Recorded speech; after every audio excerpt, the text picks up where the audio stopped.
Para essa palavra de hoje, o Senhor me trouxe para Mateus 5, então abra aí Mateus 5, versículos 13 ao versículo 16, é uma passagem que certamente você conhece, Mateus 5, de 13 a 16.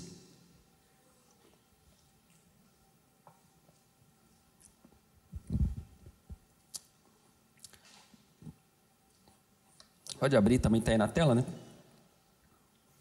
Jesus está aqui nesse momento, gente, aqui é chamado Sermão do Monte, né? Onde ele sobe lá no Monte das Bem-aventuranças, hoje é chamado, né? Naquela época não era, obviamente, e hoje esse lugar lá em Israel, quando você visita Israel, esse lugar certamente vai fazer parte do seu roteiro, é o Monte das Bem-aventuranças, um lugar muito bonito, vale a pena, se você puder ir a Israel algum dia. Jesus estava lá, se assentou.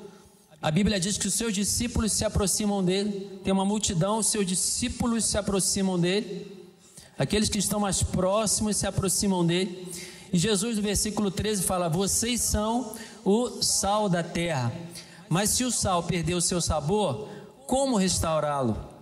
Não servirá para nada, exceto para ser jogado fora e pisado pelos homens.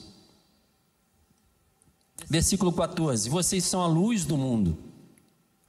Não se pode esconder uma cidade construída sobre um monte. E ninguém acende uma lâmpada e a coloca debaixo de uma vasilha. Ao contrário, coloca no lugar apropriado e assim ilumina todos os que estão na casa.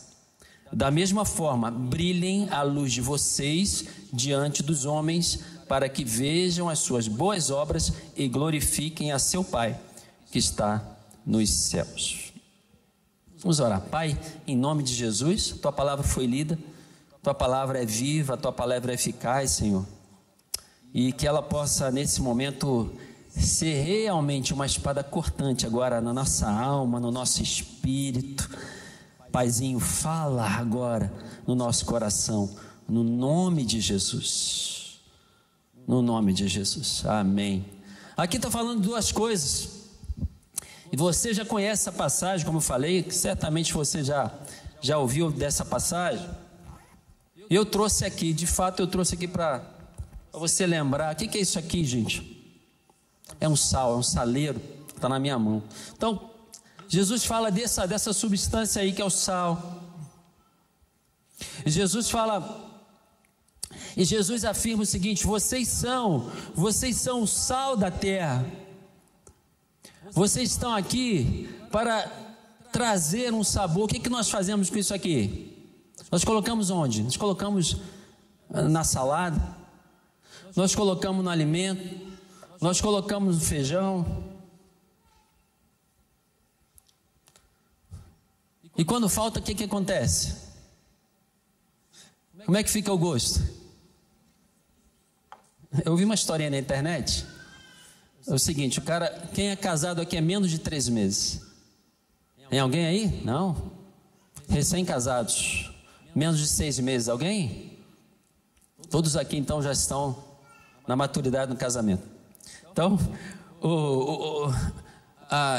na lua de mel, né? A esposa fez a comida e a comida, ela deixou de colocar o sal, ou pôs pouco sal. E aí, com todo carinho, você sabe como é que é na lua de mel, ou logo depois, assim, no início do casamento, a esposa quer fazer o melhor para o marido, né? Aí coloca lá o prato, o marido vai provar, aí a esposa: querido, como é que tá a comida? Aí ele: sem sal. Aí ela olha feio para a cara dele, aí ele: sensacional. É uma piadinha meio sem graça, mas dá para você entender que como o sal é importante. O sal serve para trazer sabor. Se você colocar um pouco disso aqui, você vai sentir. Se você colocar demais também, vai te fazer mal. Se for demais, se for de menos. Então Jesus está falando o seguinte: vocês são o sal da terra, vocês são a luz do mundo. E aí Jesus está dizendo o seguinte: olha, isso não é uma possibilidade, isso é uma afirmação. Então, você olhando para isso aqui, eu quero que você agora receba essa palavra. Se você é discípulo, essa palavra é para você. Jesus chamou os discípulos para perto, eles chegaram, se aproximaram, e Jesus, então, nesse sermão do monte, ele afirma: vocês são, vocês não vão ser ainda, vocês são o sal da terra, vocês são a luz do mundo.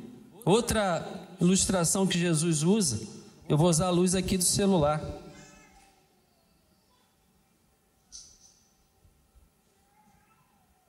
Você está vendo que tem uma luz aqui, e quando essa luz ilumina um lugar escuro, eu consigo enxergar detalhes que eu não via. Então a luz, assim como o sal, ela muda o ambiente. A luz, ela tira as trevas. O sal dá o sabor, e o sal, além de dar o sabor, ele conserva, ele não deixa estragar. Você sabe que o sal foi muito valorizado antigamente, porque ele, além de trazer sabor aos alimentos, e até hoje acontece isso, ele é usado para conservar alimentos. Então, todas essas ilustrações, essas duas ilustrações que Jesus traz como sal e luz, é para que nós sejamos agentes de transformação no nosso ambiente. Então, presta atenção nisso agora que eu vou te dizer, e é o tema dessa mensagem: não deixe de salgar, não deixe de iluminar. Eu vou repetir: não deixe de salgar, não deixe de iluminar. Mas, Mário, é possível deixar de salgar? Claro que é. Jesus falou e continua, né? Vocês são da sal da terra. Ele continua aqui a expressão do verso 13. Mas se o sal perder o sabor, como restaurá-lo? Não servirá para nada, exceto para ser jogado fora e pisado pelos homens. Isso aqui, se não tiver sabor, se isso aqui não servir para o propósito para o qual ele foi criado,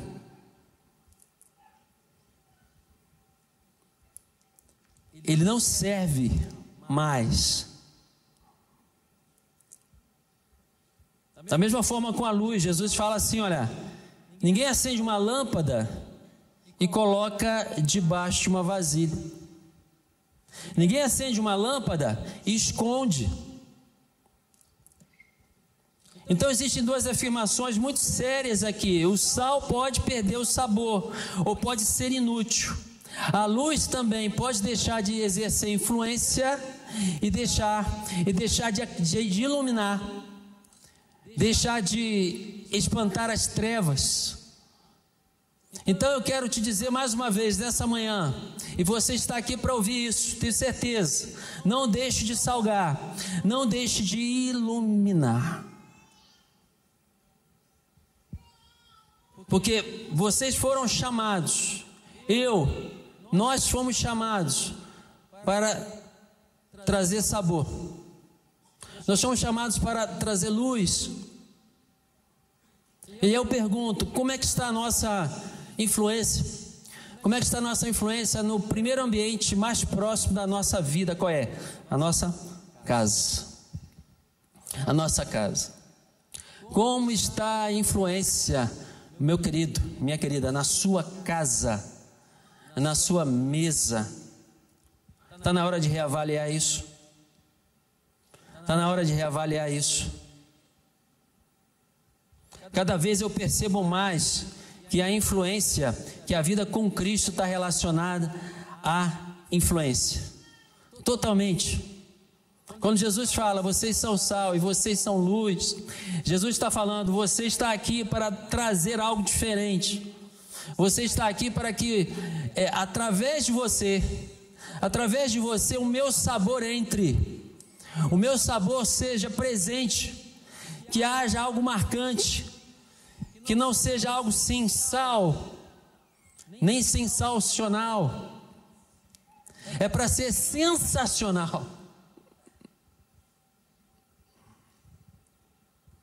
Então agora eu quero te perguntar mais uma vez, como está a tua influência, o teu salgar, o teu iluminar na tua própria casa? É a primeira esfera de influência que nós temos com os nossos filhos.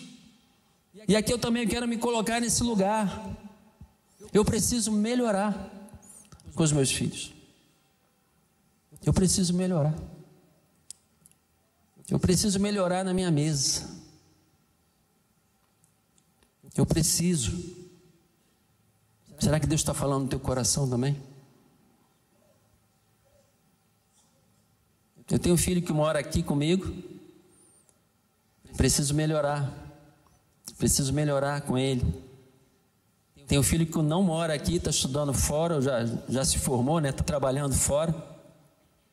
Preciso melhorar com ele. Preciso melhorar o meu salgar e o meu iluminar. Será que Deus está falando no teu coração, meu irmão? Pai, mãe, será que Deus está falando no teu coração? Jesus não está falando, olha, quando você tiver tempo, quando você tiver de férias, quando você tiver um feriado, quando a sua vida estiver tranquila, quando os seus afazeres estiverem mais tranquilos, quando a sua empresa estiver bombando e você não precisar mais estar o tempo todo lá, quando você estiver aposentado, aí sim você vai salgar, aí sim você vai ser luz, aí sim você vai ser sal. Não, Jesus está falando, olha, seja sal, seja luz, vocês são sal, vocês são luz. E onde está agora nosso salgar e nosso iluminar? Por que nós esquecemos e deixamos? E aí eu vou para uma outra esfera de influência que também é próximo, nossos vizinhos, a nossa comunidade. O que nós estamos fazendo dentro das nossas comunidades, das nossas famílias, dos nossos vizinhos, do nosso prédio onde nós moramos, na nossa rua, no nosso bairro, na nossa cidade?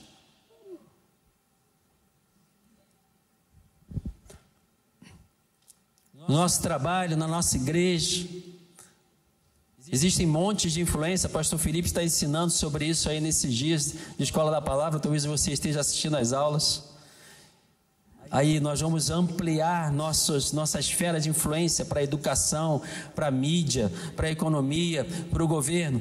Jesus está falando, vocês são sal, vocês são luz, onde vocês estiverem, na mídia, no governo, no entretenimento. Você trabalha no entretenimento, você trabalha no governo, você trabalha na educação, você trabalha nos negócios, você está sendo chamado a ser sal e ser luz onde você está. Eu estou sendo chamado a ser sal e ser luz no meu trabalho. Deus está me incomodando com isso.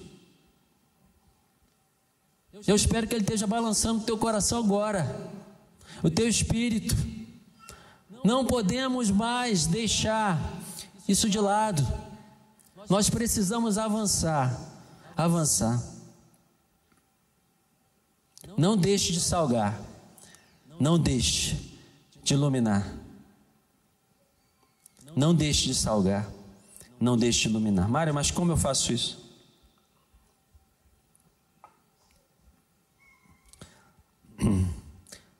Colossenses 3, versículo 1 a 17, pode abrir na tua Bíblia aí.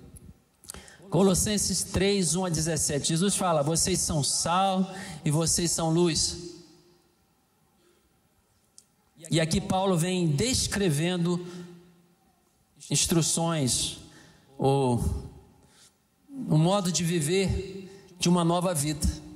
Como que você vai salgar, como que você vai iluminar? Se comportando como nova criatura, se comportando como aquele que de fato foi salvo, remido por Jesus.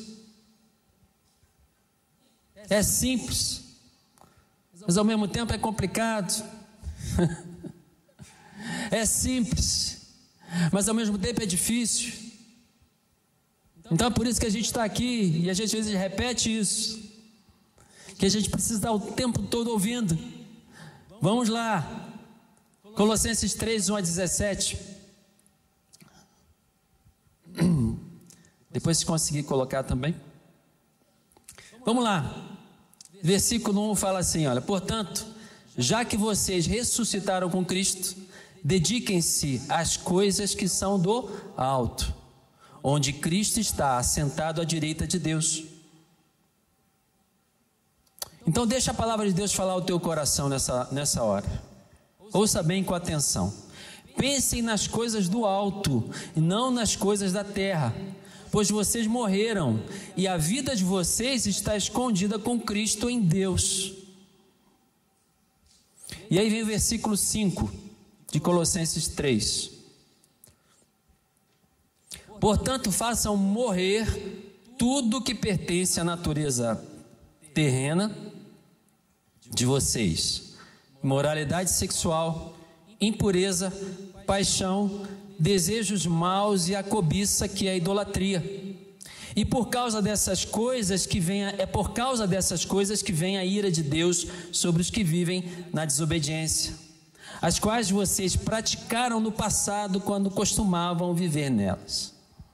Agora, porém, abandonem todas essas coisas: ira, indignação, maldade e linguagem indecente no falar. Não mintam uns aos outros, uma vez que vocês já se despiram do velho homem com as suas práticas e se vestiram do novo, o qual está sendo renovado em conhecimento à imagem do seu Criador. O que a Bíblia está falando para você e para mim é o seguinte: você já tirou a roupa velha. Você já tirou a roupa velha. Eu estou falando com aqueles que já receberam a Cristo, aqueles que estão perto, aqueles que Jesus falou de perto. No Sermão do Monte, os discípulos se achegaram a Ele. Eu estou falando para você: você já tirou a roupa velha do velho homem, da velha natureza, e você já colocou uma roupa nova, um manto, vestimentas novas.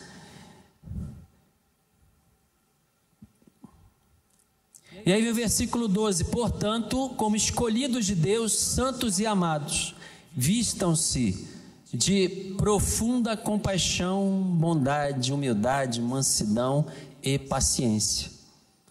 Muitas vezes a gente quer vestir a roupa velha, e roupa velha não é bonito. Quem tem aquela camisa do Corinthians velha aí, que vai dormir com a camisa do Corinthians, joga essa camisa fora. A palavra de Deus para você aí agora. Tem gente vestindo roupa velha ainda. Tem que colocar roupa nova, tem que colocar vestimentas novas que nós ganhamos. Portanto, versículo 12: como escolhidos de Deus, já lemos esse. Versículo 13: suportem-se ou suportem uns aos outros e perdoem as queixas que tiverem uns contra os outros. Perdoem como o Senhor os perdoou.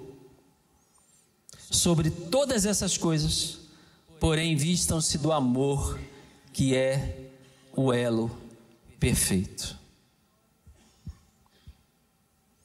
Mário, como que eu vou iluminar? Como que eu vou salgar? Está aqui.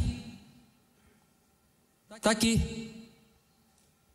E para encerrar, eu vou te dar três lugares que precisamos santificar, para que a gente possa salgar, para que a gente possa iluminar. E está tudo aqui nesse texto de Colossenses.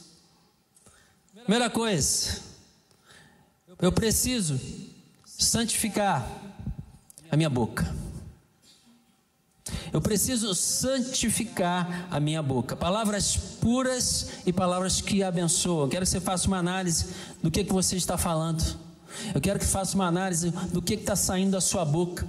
Provérbios, capítulo 18, versículo 21, fala: aquilo que uma pessoa diz pode dar vida ou pode matar. Quem gosta de falar vai comer do fruto daquilo que ela fala. Você preste atenção no que você fala, por favor. Você preste atenção no que você fala dentro da sua casa, com seus filhos, na sua mesa, quando você sai daqui, quando você está no seu trabalho, quando você está no seu dia a dia. Mateus versículo 12, 35 é um dos versículos mais assustadores da palavra. Mateus 12, 35, Jesus fala o seguinte, 35 até 37: Jesus fala assim: um homem bom tira boas coisas da bondade que entesoura no coração, mas o homem mau da sua maldade tira coisas más. Versículo 36, Mateus 12. Mas eu digo que no dia do juízo os homens darão conta de toda palavra inútil que tiverem falado. Não sei se você já prestou atenção nesse versículo. 37 fala: pois por suas palavras vocês serão absolvidos e por elas serão condenados. O que é que nós estamos falando, hein? Na hora do aperto, na hora da dificuldade, na hora da raiva, na hora quando nós nos sentimos, quando vem aquela sensação de que não deu certo, de que poderia ter sido melhor, aquela frustração misturada com raiva, o que é que vem no nosso coração? E aí, o que é que transborda em palavras? Deus está te chamando para analisar agora isso, porque se você quiser salgar, se você quiser realmente fazer diferença e sendo um sal de fato que vai trazer sabor, que vai mudar, que vai influenciar, que vai transformar o ambiente, eu quero te convidar agora a analisar como estão as suas palavras. E as palavras hoje elas se transmitem também pelas nossas postagens nas redes sociais. Como estão as suas postagens nas redes sociais? Porque é o que você fala. Você está sendo sal de fato?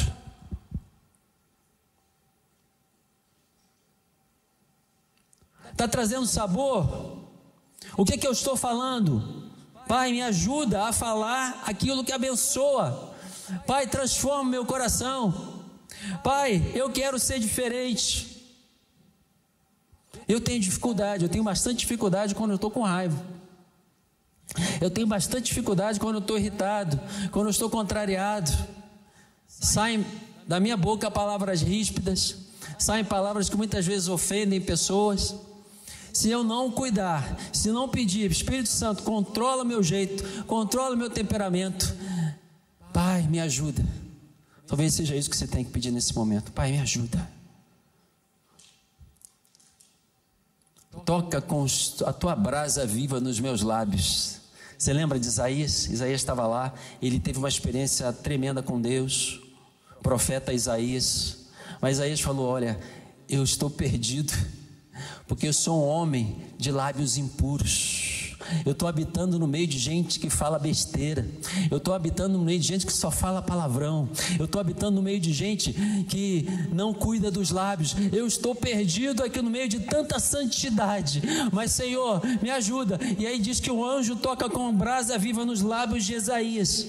Então nós precisamos pedir: Senhor, agora eu te peço, Pai, vem aqui e toca com a tua brasa viva nos meus lábios. Você recebe isso? Eu quero abençoar com as minhas palavras. Eu quero abençoar. Eu não quero viver reclamando. Eu quero viver abençoando. Eu não posso trazer palavras de maldição. Eu quero trazer palavras de bênção. Então a primeira coisa, abençoe com os teus lábios. Segunda coisa, eu preciso santificar o meu caráter. Eu preciso santificar o meu caráter. Abandonemos a mentira. Inclusive nas pequenas coisas. Quem é fiel no pouco também é fiel no muito. Quem é injusto no pouco é injusto no muito. Lucas 16:10. Jesus está falando o seguinte: se você vai ser desonesto nas coisas pequenas, vou te dar um exemplo simples. Tem um estacionamento ali na frente reservado para pessoas com deficiência física. Meu irmão, se você estaciona nesse estacionamento sem ter o direito de estacionar, você está sendo infiel no pouco, aparentemente no pouco. Você não está sendo honesto. Você está mentindo.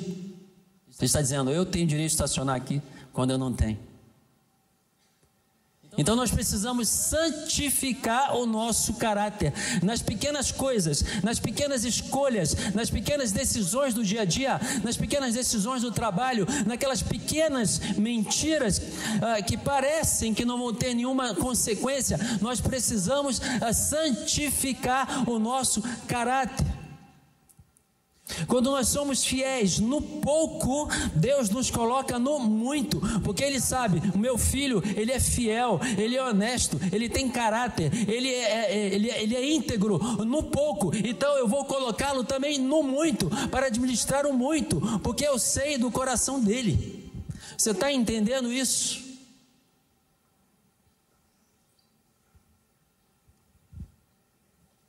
É porque aqui nós temos um exército que vai salgar, que vai iluminar. É por isso então, precisamos santificar a nossa boca, precisamos santificar o nosso caráter. E para fechar, já vou chamar a banda para subir. Nós precisamos santificar as nossas vontades.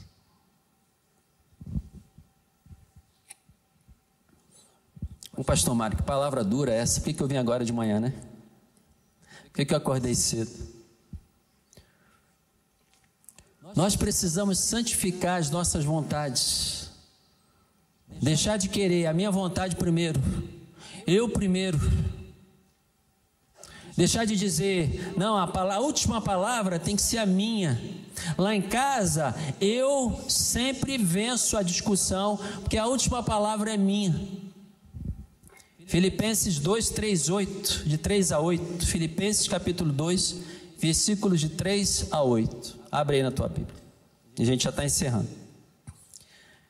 Nada façam por ambição egoísta ou por vaidade, mas humildemente, considerem-se, ou considerem os outros superiores a vocês mesmos, cuidando cada um não somente dos próprios interesses, mas também dos interesses dos outros. Seja o modo de pensar o mesmo de Cristo Jesus. Qual é o modo de pensar de Cristo, gente? Está aí. Que apesar de ser Deus, não considerou ser igual a Deus. Olha só. Jesus, ele veio porque ele decidiu descer ao nosso nível. Ele não considerou que a sua igualdade com Deus era algo que deveria ser usado como vantagem. Antes, o que aconteceu? Ele esvaziou-se, assumindo a forma de servo. O que eu quero te falar nessa manhã, santificar a tua vontade, é assumir a forma de servo. Você está entendendo? Santifica a tua boca, santifica teu caráter e assuma a forma de servo.